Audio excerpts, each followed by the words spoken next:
Uganda is one of those places that completely rewrites everything you thought you knew about Africa.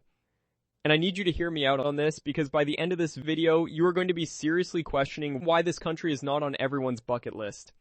I traveled to Uganda expecting beautiful landscapes. What I got instead was a life-changing experience that I genuinely cannot stop thinking about. Let me paint you a picture. You wake up in the morning and the air smells like rain-soaked earth and wild jasmine. You step outside your tent and there is mist rolling over volcanic mountains so green they almost look unreal. Somewhere in the distance, a bird you have never heard before is calling out across a valley that stretches further than your eyes can follow. And then someone hands you a cup of Ugandan coffee, and honestly, at that point, the day has already peaked and it is only 6 in the morning. But here's the thing. That is just the beginning. Uganda packs more natural wonders into its borders than countries 3 times its size.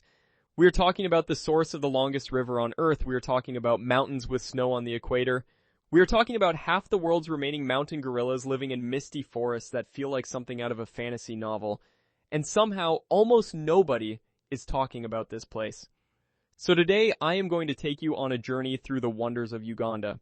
We are going to cover everything from the thundering waterfalls to the sprawling savannas to the hidden lakes and the incredible wildlife. And I promise you, by the time we are done, you are going to want to book a flight.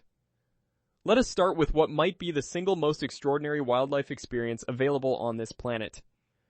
I am talking about mountain gorilla trekking in windy impenetrable forests. Now, I have done a lot of wildlife encounters in my life.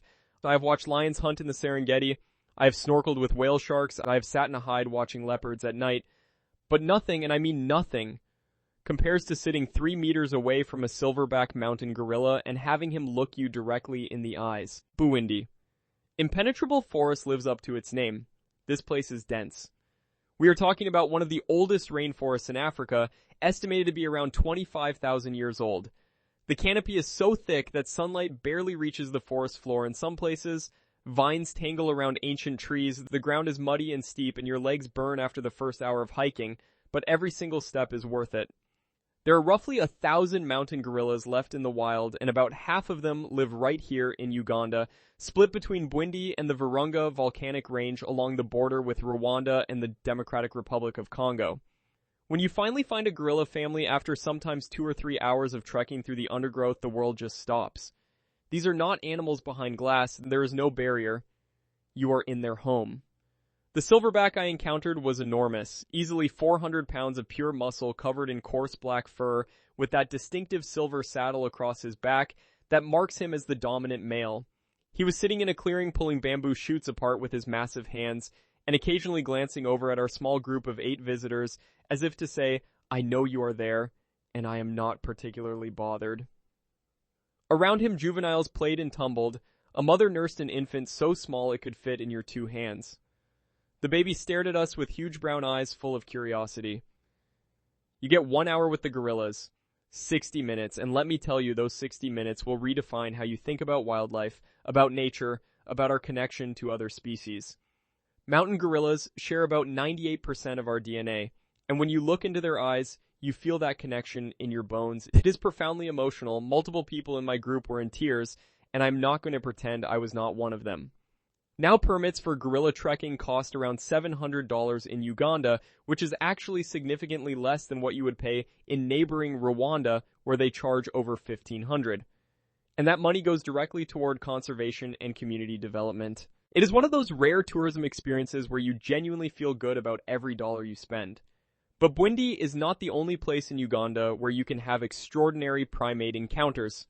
Let us talk about Kibale Forest National Park, which holds the title of the primate capital of the world. And this is where you go for chimpanzee tracking, and Kibale is home to around 1,500 chimpanzees, making it one of the largest populations in East Africa.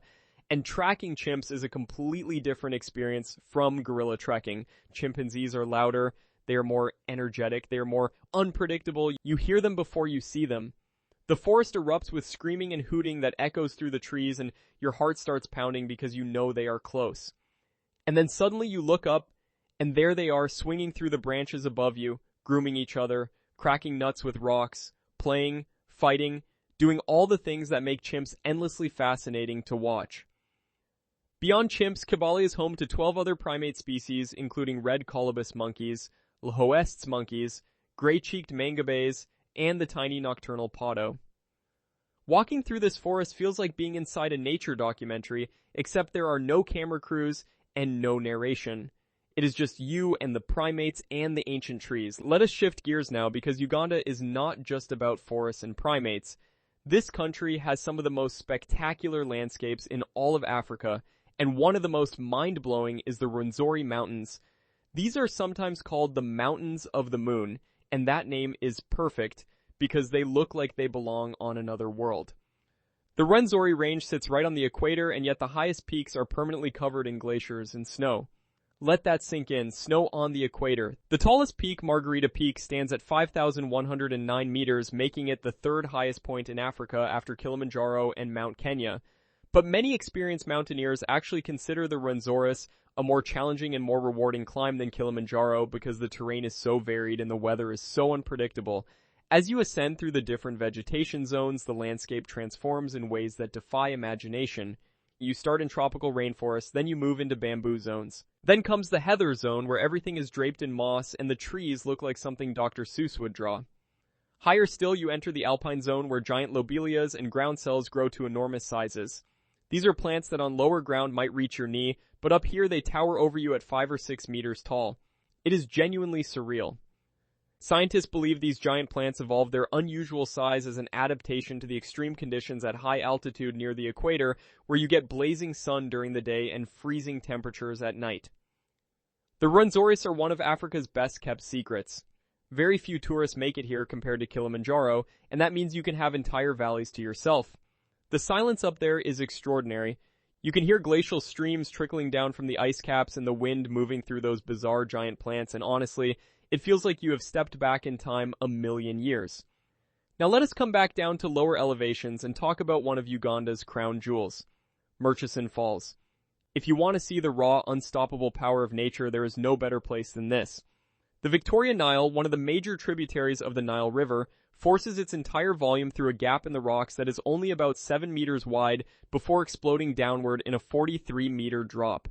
The sheer force of water squeezing through that narrow opening creates a spectacle that is almost violent in its beauty. The spray rises dozens of meters into the air. The roar is so loud you cannot hear the person standing next to you. Rainbows form and dissolve and reform in the mist. You can experience Murchison Falls from both the top and the bottom. From the top, you stand at the edge and watch the water rage beneath you, which is terrifying and exhilarating in equal measure. From the bottom, you take a boat cruise up the Nile toward the base of the falls, and along the way, the riverbanks are lined with some of the most incredible wildlife viewing in East Africa. Hippos by the hundreds, massive Nile crocodiles basking on the banks, elephants coming down to drink, buffalo, waterbuck, and birds. So many birds. Uganda is one of the top birding destinations on the planet, with over 1,000 species recorded, and the area around Murchison Falls is particularly rich. Murchison Falls National Park itself is Uganda's largest national park, and it offers classic savanna safari experiences. You can do game drives across open grasslands dotted with acacia trees and spot lions, leopards, giraffes, and the elusive shoebill stork, which is honestly one of the weirdest and most wonderful birds you will ever see. The shoebill looks like it was designed by committee. It has this enormous shoe-shaped bill, hence the name. And it stands perfectly still in swamps for hours waiting to strike at fish with lightning speed. Birders travel from around the world specifically to see this bird, and Uganda is one of the best places to find it. Speaking of water, let us talk about Lake Victoria. This is the largest lake in Africa and the second largest freshwater lake in the world by surface area. It is so vast that when you stand on its shores, you cannot see the other side. It looks like an ocean. 3 countries share Lake Victoria: Uganda, Kenya, and Tanzania, but Uganda's portion includes some of the most beautiful and culturally significant areas. The Sissi Islands are an archipelago of 84 islands scattered across the northwestern part of Lake Victoria. Some are tiny uninhabited dots of green. Others, like Bugala Island, have small communities, sandy beaches, and a relaxed tropical atmosphere that feels completely different from anywhere else in Uganda. The pace of life on the Sissi Islands is slow and gentle.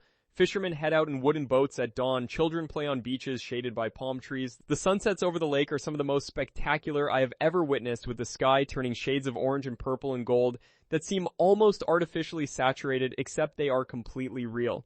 But Lake Victoria is also the source of the White Nile. And that brings us to Jinja. a town that sits right where the Nile begins its incredible journey northward through South Sudan, Sudan, and Egypt before finally reaching the Mediterranean Sea thousands of kilometers away. Standing at the source of the Nile is a powerful moment. You are looking at the birthplace of a river that has shaped human civilization for millennia. Ancient Egypt.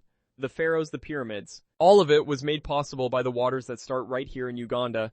Jinja has also become Uganda's adventure capital. Whitewater rafting on the Nile here is world class. The rapids range from grade 3 to grade 5, and the setting is absolutely stunning with lush green banks and tropical birds flying overhead as you crash through waves. You can also go bungee jumping, kayaking, stand-up paddleboarding, and horseback riding along the riverbanks. It is a completely different side of Uganda from the gorilla trekking and safari experiences, and it shows just how diverse this country really is. Now, I want to take you somewhere that might be the most visually striking place in all of Uganda. Queen Elizabeth National Park. This park stretches across the western branch of the Great Rift Valley, and it contains an almost absurd variety of landscapes. You have got open savanna, tropical forest, wetlands, crater lakes, and the Kazinga Channel, a 32-kilometer natural waterway that connects Lake Edward to Lake George. A boat cruise along the Kazinga Channel is one of those experiences that should be on every traveler's must-do list. The concentration of wildlife along the banks is staggering. You will see more hippos in one boat trip than most people see in a lifetime. Elephants wade in the shallows, buffalo herds stretch along the shoreline, huge monitor lizards sun themselves on rocks. And overhead, fish eagles call with that distinctive haunting cry that is basically the soundtrack of African waterways. But Queen Elizabeth National Park has another trick up its sleeve. The Ashasha sector in the southern part of the park is one of only 2 places in Africa where you can reliably see tree-climbing lions. Yes, lions that climb trees and drape themselves over the branches like oversized house cats. Nobody is entirely sure why the lions here developed this behavior. Some theories suggest they climb to escape the heat or to avoid tsetse, flies on the ground, or to get a better vantage point for spotting prey. Whatever the reason, it is an unforgettable sight. Imagine driving along a dusty track and your guide suddenly stops and points to a fig tree, and there draped across the branches are 3 lionesses sleeping in the dappled sunlight with their paws and tails hanging down. It looks like a painting. I also need to mention Lake Bunyonyi because it is one of the most beautiful places I've ever been. Period. Full stop. Lake Bunyonyi sits in the southwestern highlands near the Rwanda border, and it is surrounded by steep, terraced hillsides that rise dramatically from the water's edge. The lake is dotted with 29 small islands, each with its own story and character. The water is deep and clear, and remarkably, it is one of the few lakes in Uganda that is free of bilharzia and crocodiles, making it safe to swim in. The name Bunyonyi means place of many little birds, and it lives up to that name with weaver birds, herons, kingfishers, and countless other species filling the air with color and song. You can explore the lake by dugout canoe, gliding silently between the islands, while the reflections of the green hills shimmer in the water below you. There are community walks where local villagers share their traditions and daily life. There are cliff jumping spots for the adventurous, and there are quiet lodges perched on hillsides where you can simply sit and watch the light change over the lake as the day progresses. Let me talk about something that does not get enough attention when people discuss Uganda, and that is the culture. The wildlife and landscapes rightfully get the spotlight, but Uganda's cultural richness is equally extraordinary. There are over 50 different ethnic groups in Uganda, each with distinct languages, traditions, music, and dance. The Baganda people of the central region have a sophisticated kingdom with a long history. The Karamojong in the northeast are pastoralists whose way of life has remained largely unchanged for centuries. The Batwa people, who were the original forest-dwelling inhabitants of the areas around Bwindi, have a deeply moving story of displacement and resilience. Ugandan food deserves its own spotlight too. The staple dish is matoke, steamed green bananas that are mashed into a thick paste and typically served with groundnut sauce or meat stews. Rolex is not just a watch brand in Uganda, it is a beloved street food consisting of a chapati rolled around an omelet with vegetables. The name is a play on rolled eggs. Ugandan coffee is increasingly recognized as some of the finest in the world, particularly the Arabica varieties grown on the slopes of Mount Elgon.